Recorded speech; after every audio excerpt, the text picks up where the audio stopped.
Hi, my friend, Pat Sloan here. We have Book Nook today. I've got Elvis's first #1 song and a vault, Quilts from the Vault. Yes, we're going to dig into those for just a little bit because this whole grouping is going to be going somewhere else. So I'd like to show them to you before they go. So first, if you're an Elvis fan like me, his first chart-breaking song was Heartbreak Hotel in 1956, before I was born. But that's okay. So today, if you love Elvis, go listen to Heartbreak Hotel and just sort of reminisce about the song that kicked off that man's career. Alrighty. Quilts from the Vault or some other things. Dink, dink, dink, dink. Okay, let's do the Quilts from the Vault first. Because they're sitting right here, and I know if I don't tell you about them, they're going to be distracting the whole time, right? I know that would happen to me. You know that you're going to talk about them, so let's just do them first. All right, way back when I first started my designing career in quilts, I met the publisher of McCall's magazine, Beth Hayes, and she came up to me at my very first booth at my very first trade show and said she would love for me to design for her magazine, not just that one magazine, but both her magazines, which were McCall's Quilts and McCall's Quick Quilts.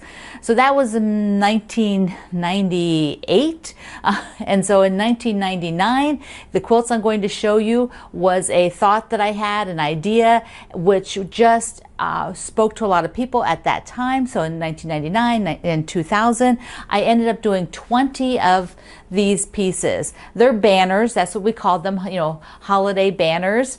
And the idea was to have a sort of a rectangle at the top with an applique, which was a theme or whatever, and then you had 3 strips below which you could show off your beautiful fabrics.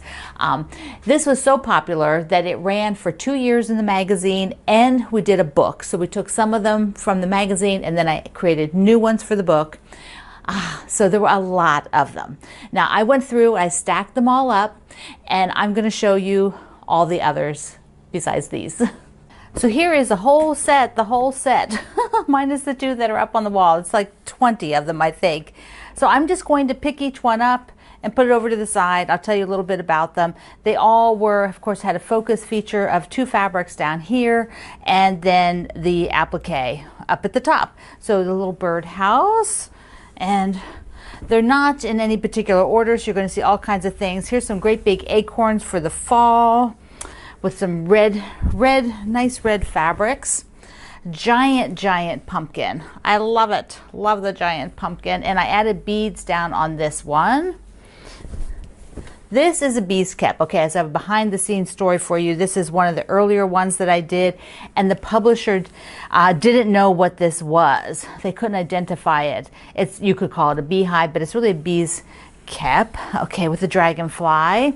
There's some pastels there. Here's a tom turkey for Thanksgiving. Here's some fall pumpkins with a crow and a star. Lots of warm, cozy colors in all of these. This one is for a wedding. So there's the rings, the wedding rings, the hearts with the flowers, you know, and the flowers with the hearts are centers.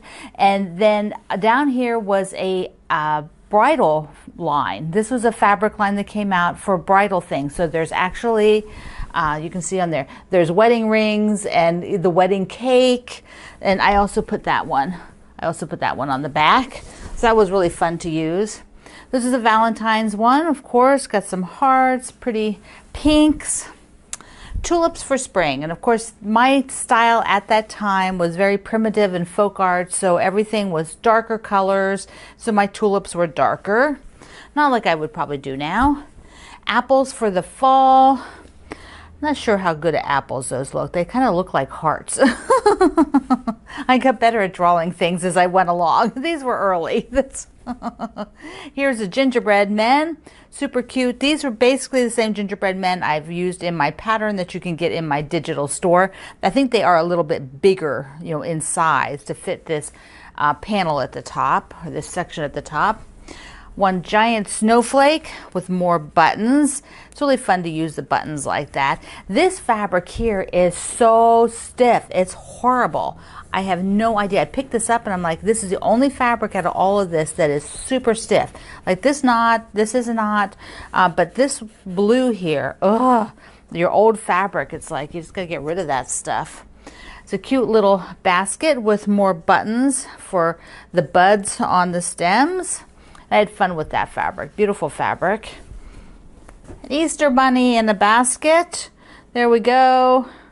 I love doing him too. Look at the little button there. More pretty pastel greens, a soft green. Super big sunflower. I think this is the one I'm going to keep. I think I'm going to keep the sunflower one. I love it. Snowman. I had to put this basket back here to lift it up so you could see what I was doing, because it was they were all, you know, falling down from the fold here. So we've got snowmen with the trees. Remember, these are all applique up here, and the happy birthday.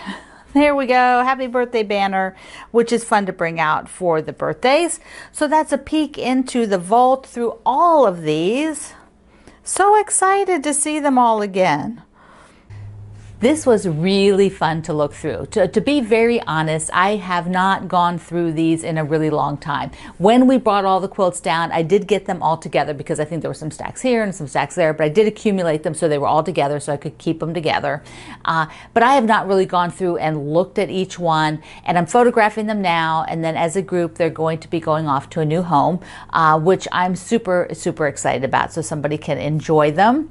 And I'm going to keep the one. I'm going to keep the one sunflower. I debated, should I keep any of them? I thought, yeah, I'm just going to keep the one. I'm going to keep the sunflower. And I have the book.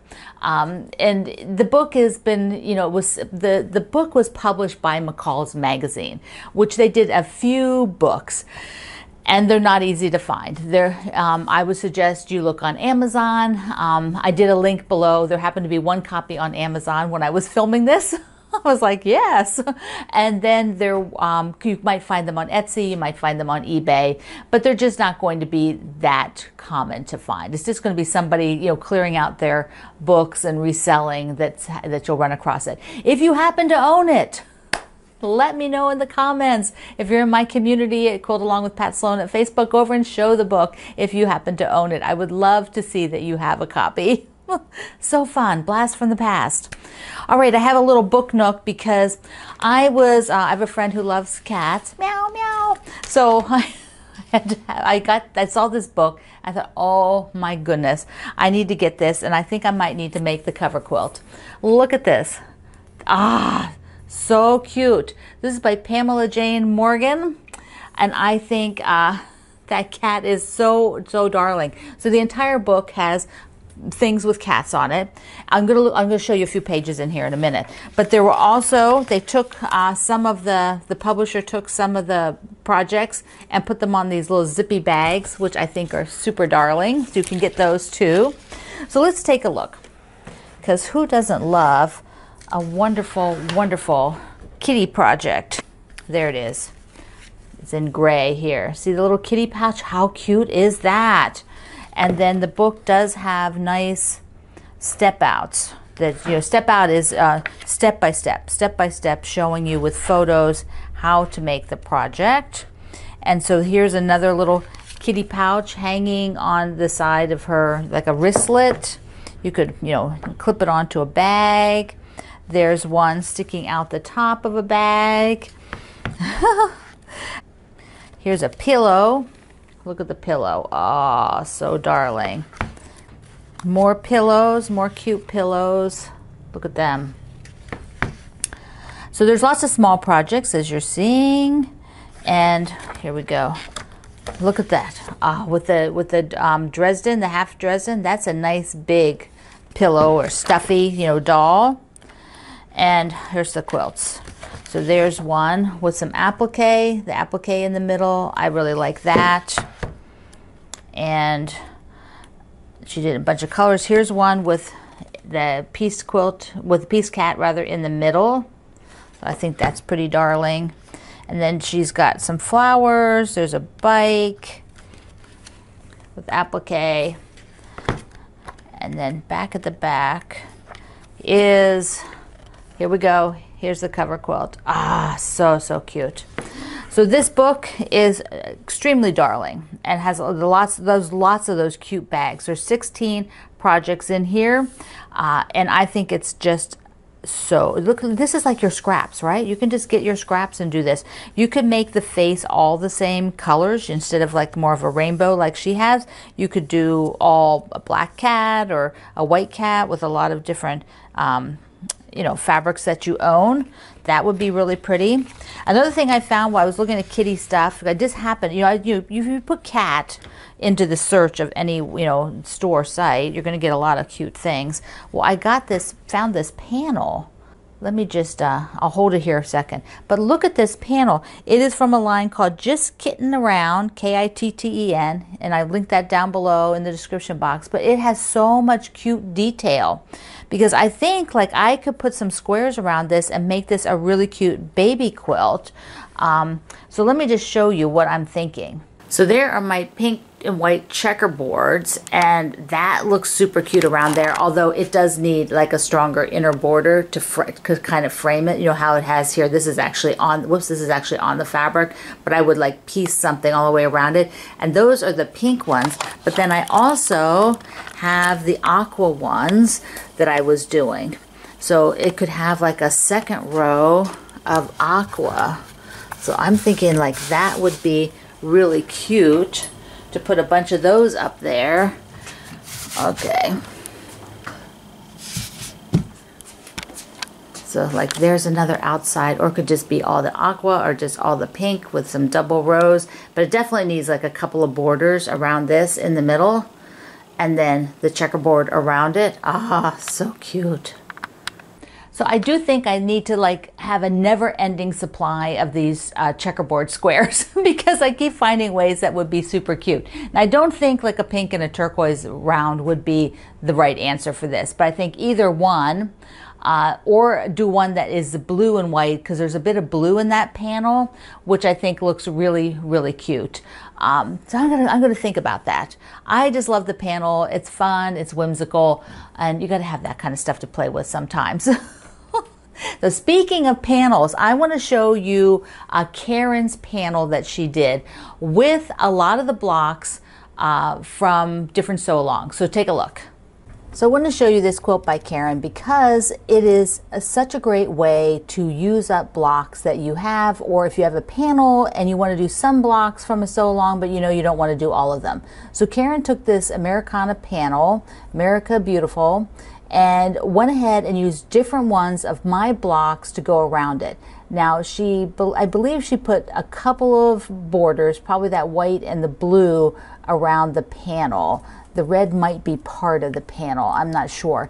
And then she just took blocks from several different of the sew-alongs, put little spacers, which is very similar to what we're doing with Sweet Dreams, is just spacing out so that they're balanced. And there's, you know, some distance between the blocks, and then she added another 2 borders onto that. So I wanted to show you this because it is such an effective way to use a panel and to have fun with a sew-along, particularly if you might not want to do the entire sew-along. Isn't that amazing? And you can still get that panel. I linked it down below. Now, the other thing I want to say, thank you to Vicki and Alison. Vicki and Alison donated their quilts to the Ukraine family in North Carolina that has the refugees. One of our friends wrote and said her family has people coming in, refugees coming in, and so she was wondering if anybody in North Carolina had a quilt to donate, and these two of our friends stepped up and are donating their quilts to the refugees. So that, so wonderful of you to do that. What a welcoming thing for people who are going through such a horrible experience and having to leave their homes and everything they have. So you are an incredible group of people, and I appreciate this so much. So today was a little tour around things that are going on here. I'll get the rest of my quilts from the vault photographed and ready to move out to their new home. Thank you for being here. I love you. Mwah. See you in the Sloan Zone. Bye-bye.